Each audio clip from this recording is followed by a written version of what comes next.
বললেন যে সাকিব ভাইয়ের ব্যাপারটা, সাকিব ভাই কিন্তু অনেক আগে থেকেই বলেছিল এবং আমরা সেটা জানতাম। অনেক আগে থেকেই সে বলেছিল যে সে কীভাবে টেস্ট ক্রিকেট থেকে বিদায় নিতে চায়। এটা এমন না যে হুট করে বলেছে, অনেক আগে থেকেই আমরা জানতাম জিনিসটা।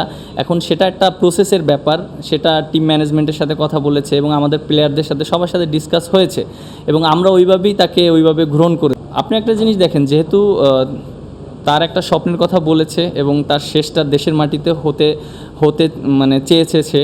এখন যেহেতু এটা একটা মানে ইস্যু আছে, এটা যেহেতু এখনও ক্লিয়ারেন্স দেয়নি বা কিভাবে করবে না করবে এটা আসলে তারা চিন্তা করবে। এবং যদি ক্লিয়ারেন্স পায় বা সে যদি যেতে পারে, অবশ্য বাংলাদেশেই শেষ হতে পারে তার, যেহেতু সে নিজে থেকে বলেছে। যে রিভিউ ফার্স্টে আউটটা ছিল, বাট আমি শুনেছিলাম, আমি ক্যাপ্টেনকে বলেছিলাম যে হয়তো নিলে ভালো হবে, বাট কেউ এরকম বলারও সে নিজেও বুঝেনি, উইকেট কিপারও বুঝেনি, বাট এটা হতে পারে। আর সেকেন্ড থিং হলো যে যেভাবে ব্যাটিংটা স্টার্ট করেছে, মানে আসলেই যে ফার্স্ট বলই 6 মেরেছে টেস্ট ক্রিকেটে এবং যেভাবে ব্যাটিং শুরু করেছিল, বাট আমার জন্য একটু চ্যালেঞ্জিং ছিল বোলিং করা। বাট আমি চেষ্টা করছি টি-20 মুডে বোলিং করার জন্য।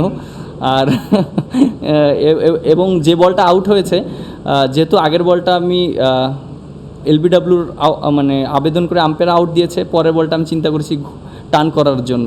সো আমি হয়তো ওই জায়গায় সাকসেস হয়েছি। দেখেন, টেস্ট ক্রিকেটে কিন্তু সবই সম্ভব। আপনি দেখেন যে এখনও যে আমরা মনে করেন হেরে গিয়েছি এরকম কিন্তু না। আর আমরা কিন্তু এরকম অনেক ম্যাচ জিতেওছি, আবার অনেক ম্যাচ হয়েছে এরকম যে আমরা ভালো করেছি।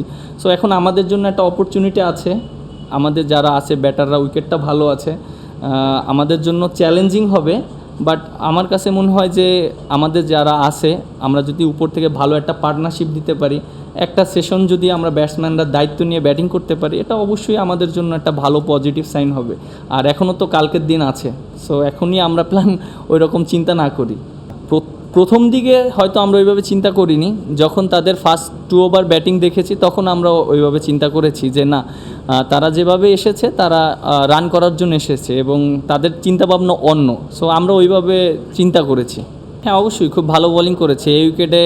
যেভাবে ওরা খেলেছিল সেই অনুযায়ী অনেক ভালো বোলিং করেছে এবং আসলে দেখেন যে তার তো অনেক এক্সপিরিয়েন্স আছে এবং ওরা যেভাবে খেলেছে টি-20 মেজাজে খেলেছে এবং সে তো টি-20 তো অনেক সাকসেস হয়েছে এবং ধরতে পেরেছে। যেহেতু আমরা ফার্স্টের দিকে পেস বলার শুরু করেছি, আমি বল করেছি, ওখানে কি সিচুয়েশন সেটা ফার্স্ট ওভারই সে অ্যাডাপ্ট করতে পেরেছে, এর জন্য খুব ভালো বোলিং করেছে। আপনি দেখেন, জেতার জন্য খেলতে গেলে তো আরও সময় দরকার, একদিন সময় আছে। এখন আমরা ব্যাটিং করে একটা টার্গেট দিব, তারপরে আবার 10 উইকেট নিতে হবে, এটা অনেক পরের ব্যাপার। আমাদের জন্য যে জিনিসটা জেতার চিন্তা না করে আগে আমাদের নিজেদের সেফটিটা অনেক ইম্পর্টেন্ট। আমরা চেষ্টা করব যে আমাদের ব্যাটসম্যানরা যারা আছে কালকের দিনটা যেন আমরা লং টাইম ব্যাটিং করতে পারি।